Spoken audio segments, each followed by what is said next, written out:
Thank you, Representative. Representative O'Connor. Thank you, Mr. Chairman. I just want to kind of get back to, what we're focusing on here today was with the retention bonuses. I guess the failure to pay these, what kind of disruption is predicted that this may cause? And even with them, with employees agreeing to give back, is there a fear within the company that it could trigger defaults?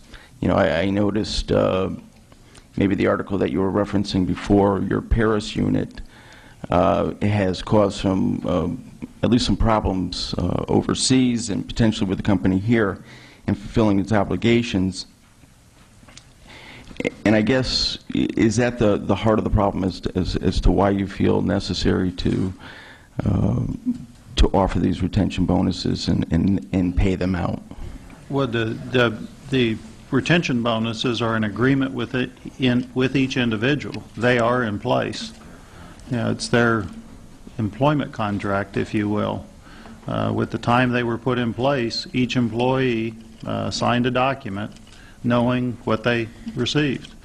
But now with your leadership, your CEO asking them to give half back, and also the court of public opinion asking for all of it to be given back, do you feel that that may compromise future ability of AIG to pay back the loan that the taxpayers have provided the company?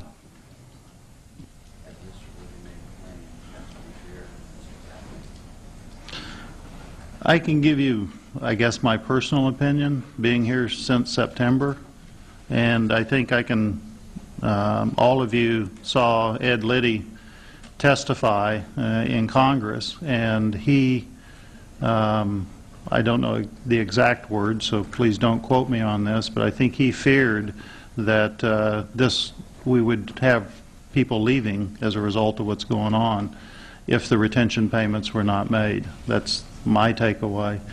I think personally, being the human resource person for that particular business right now, with what's occurred over the last couple of weeks, with the threats that were mentioned earlier, with families being disrupted, with kids being told they can't come to school right now.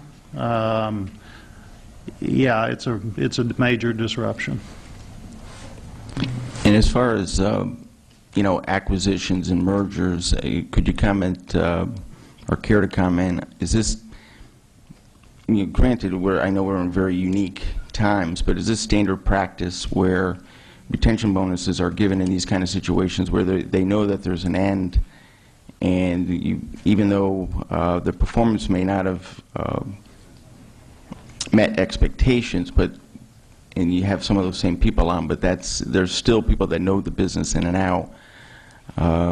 Is that part of the rationale as well as to why you offer retention bonuses? I think you have to remember, once again, the retention bonuses were actually given at the end of the first quarter in the March-April time period. So they've been in place. It's not something new that's been given as a result of the turn in the market. Thank you. And then just one final question. Did AIG get a formal okay, or was there knowledge by the U.S. Treasury, or in your case, your regulator in New York? Yeah. Prior to their before they were disseminated in March of this year? I think, as Mr. Liddy indicated in his testimony, we don't do anything without informing our business partners. That's right. Thank you. Thank you, Mr. Chairman.